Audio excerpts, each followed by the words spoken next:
Hello students, how are you all.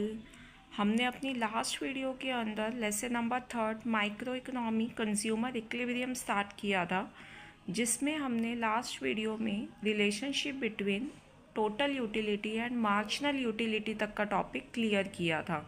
I hope कि आपको वो क्लियर हो गया होगा। आज हम अपना नेक्स्ट टॉपिक करते हैं, law of diminishing marginal utility. इसको समझने से पहले ना हम इनके वर्ड्स को समझते हैं। डिमिनिशिंग का मतलब होता है कम होना, मार्जिनल का मतलब होता है कि जब आप नेक्स्ट यूनिट का यूज़ करते हो तो आपके टोटल यूटिलिटी में कितना डिफरेंस आया। और यूटिलिटी का मतलब होता है कि किसी भी गुड से मिलने वाली जो आपको खुशी है ना, सेटिस्फेक्शन है, वो आपके लिए यूटिलिटी है। इसीलिए डिमिनिशिंग मार्जिनल यूटिलिटी के अंदर हम देखते हैं कि अगर मैं किसी गुड्स को यूज़ करती हूँ, ठीक है, मुझे जैसे बहुत ज़्यादा भूख लगी है तो मैं रोटी का जब पहला टुकड़ा खाती हूँ तो उससे जो मुझे खुशी होगी ना, वो मुझे नेक्स्ट से नहीं होगी, उससे कम होगी।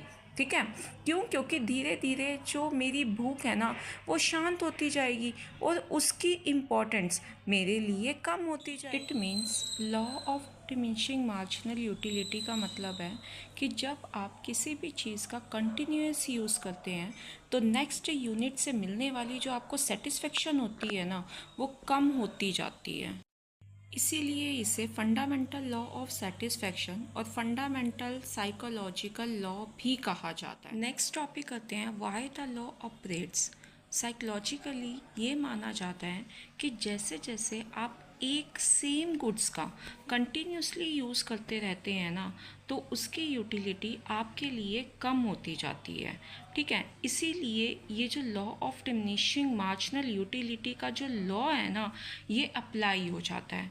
और भी इसके कई रीज़न हैं। देखो, जब आप किसी भी गुड्स का कंटिन्यूसली यूज़ करोगे तो आपकी जब वांट जो है, ज़रूरत जो है, जब वो पूरी हो जाएगी, सेटिस्फाइड हो जाएगी, तो भी तो उस गुड्स की आपके लिए इम्पोर्टेंस कम हो जाएगी। सेकंड, आप अब उस चीज़ से ना बोर होने लग गए हो, क्योंकि जब हम एक ही गुड्स को बार बार यूज़ करते हैं ना, तो हमें कुछ लाइफ में चेंज चाहिए होता है। इसीलिए हम उस गुड्स की इम्पोर्टेंस हमारे लिए कम हो जाती है। थर्ड, ज़्यादा चीज़ होने पर ना हम उस चीज़ की कदर नहीं करते। देखो, जब कोई वस्तु हमारे पास बहुत ज़्यादा क्वांटिटी में है, ठीक है, तो हमें उसकी इम्पोर्टेंस नहीं होती। लेकिन जब वही चीज़ नहीं होती या कम रह जाती है तो हम उसको संभाल करके इस्तेमाल करना शुरू करते हैं। इसीलिए कहा जाता है कि जब हमारी ज़रूरत पूरी हो जाती है तब हम एक ही चीज़ से बोर होना शुरू हो जाते हैं, और ज़्यादा होने पर हम उसकी कदर भी नहीं करते। ठीक है, वो चीज़ हमारे लिए जो होती है, उसकी वैल्यू जो होती है, वो हमारे लिए कम होने लगती है। इसीलिए इसे फंडामेंटल साइकोलॉजिकल लॉ भी कहा जाता है। लॉ की ना कुछ एजम्पशंस भी होती हैं, तो इसी तरीके से इसकी भी कुछ एजम्पशन है जिनके बेस पर हम थ्योरी देते हैं। तो फर्स्ट इसकी है कि आप standard unit of the commodity consume करेंगे। जैसे सपोज़ के तौर पर आपने कोई भी कमोडिटी का यूज़ किया, तो आप चाय ले रहे हो, तो चाय के लिए आप पूरा कप पियोगे। ये नहीं कि सिर्फ आपने एक चम्मच से चाय ले ली और उससे आपने सेटिस्फेक्शन का एस्टिमेशन कर दिया।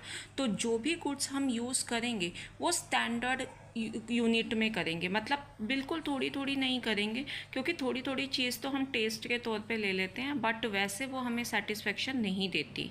सेकेंड एजम्पशन है कि आप जो कंजप्शन करोगे वो कंटिन्यूस करोगे। ये नहीं कि आज आपने यूज़ किया, फिर 2 दिन छोड़ दिया, फिर यूज़ किया, ऐसा नहीं होगा। जो भी गुड्स का कंजप्शन होगा वो कंटिन्यूसली होगा, लगातार होगा। नेक्स्ट टॉपिक आता है tabular and grammatical presentation of flow. ये वाला कर्व मैंने आपको पहले भी समझाया था अपनी लास्ट वीडियो के अंदर, जिसमें हमने relationship between total utility and marginal utility किया था। उसमें से सिर्फ मार्जिनल यूटिलिटी के कर्व को इस law of diminishing marginal utility में डिफाइन किया जाता है। आप चाहे बेशक से वही वाली टेबल बनाएं, उसी में से ही चाहे क्वांटिटी और मार्जिनल यूटिलिटी की वैल्यूज़ को ले लें, और या फिर आप वो पूरी टेबल भी बना सकते हैं।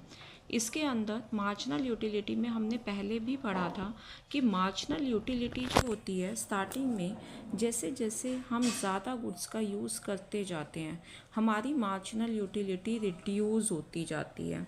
एक पॉइंट पर आकर के हमारी मार्जिनल यूटिलिटी जो होती है वो ज़ीरो हो जाती है। मीन्स अब आप जब 5 यूनिट यूज़ कर रहे हो 4 के बाद तो आपकी जो यूटिलिटी है मार्जिनल यूटिलिटी वो इंक्रीज़ नहीं होगी, वो ज़ीरो पर पहुंच गई है भाई। ठीक है, तो इसी को ही हम पॉइंट ऑफ सैचुरेशन कहते हैं। अगर इसके बाद भी आप ज़्यादा कमोडिटी का यूज़ करते हैं तो उस गुड्स की इम्पोर्टेंस आपके लिए ख़त्म हो चुकी है, जिसकी वजह से उसकी मार्जिनल यूटिलिटी नेगेटिव में चली जाएगी। अब मैं इसी को ही एक कर्व के थ्रू समझाती हूँ। आप एक्स एक्सिस पर हमेशा क्वांटिटी को लेकर के चलते हैं, वाई एक्सिस पर मैंने आपको बताया था जिसका भी ग्राफ बनेगा उसका नेम आएगा। तो हम मार्जिनल यूटिलिटी का बना रहे हैं तो हम मार्जिनल यूटिलिटी लिखेंगे। सबसे पहले हमारा वही है कि 1 के ऊपर हमारा 8 पॉइंट है तो 1 ये रहा, ठीक है, और इसके ऊपर सीधा 8, यहाँ पर कोई एक पॉइंट रहेगा। इसी तरीके से जब मैंने बाकी पॉइंट्स भी डिनोट करे तो मेरी यहाँ तक जहाँ तक मैंने 4 यूनिट का यूज़ किया, ठीक है, ये वाली चीज़ यहाँ पर, ठीक है, और यहाँ पर मैंने 5th यूनिट का यूज़ किया, यहाँ पर मेरा ज़ीरो हो गया। तो ज़ीरो से ऊपर वाला जितना भी पोर्शन होगा ये मेरे लिए पॉजिटिव मार्जिनल यूटिलिटी है। यहाँ पर मेरा पॉइंट जो है वो ज़ीरो हो गया, मतलब मेरी सेटिस्फेक्शन जो है वो मेरी मतलब पूरी हो चुकी है, इसीलिए मेरा मार्जिनल यूटिलिटी यहाँ पर ज़ीरो हो जाता है। और मैंने आपको बताया कि ये पॉइंट ऑफ सैचुरेशन कहलाता है।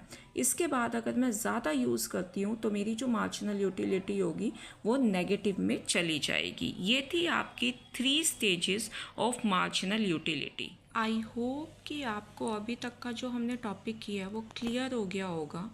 अब हम करते हैं exceptions of the law.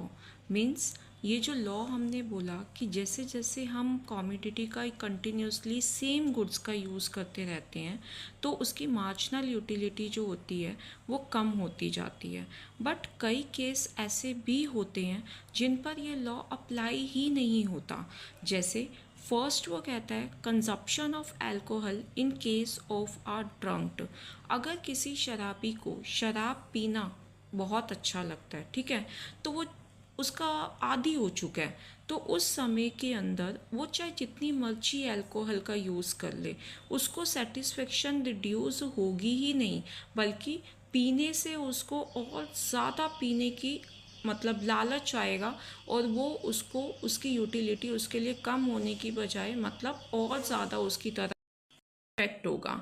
Second आता है अगर किसी को भी इंडिविजुअल का इंटरेस्ट है या हैबिट है, उसको कोई बुक इकट्ठा करने का शौक़ है, उसे कॉइन्स इकट्ठा करने का शौक़ है, तो उसकी ये जो हॉबी है ना वो और ज़्यादा इम्प्रूव करेगी उसको। उसके अंदर थोड़ा सा कलेक्ट किया और ज़्यादा कलेक्ट करने की इच्छा होगी। तो इंटरेस्ट और हॉबी पर भी ये लॉ अप्लाई नहीं होता।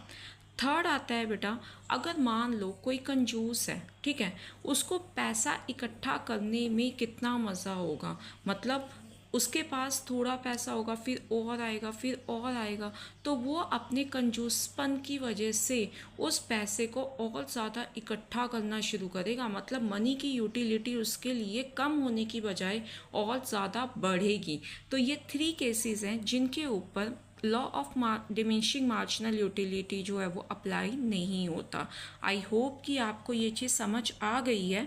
नेक्स्ट एक क्वेश्चन इसका देख लेते हैं, can marginal utility ever be negative. ठीक है, इसको एक इलिस्ट्रेशन या टेबल डायग्राम के थ्रू आपने एक्सप्लेन करना है। तो अभी हमने पढ़ा कि जो मार्जिनल यूटिलिटी होती है वो पॉजिटिव भी होती है, ज़ीरो भी होती है और नेगेटिव भी होती है, और इसका टेबल बना करके डायग्राम बनाना भी हमने अभी क्लियर किया है। तो आई होप कि आपको ये टॉपिक जो होगा वो क्लियर हो गया होगा। मेरी इसी तरीके की और वीडियोस के लिए मेरे चैनल को लाइक करें, ज़्यादा से ज़्यादा शेयर करें और स्टडी को कंटिन्यू रखें ताकि हम फाइनल एग्ज़ाम के अंदर अच्छे मार्क्स को स्कोर कर सकें।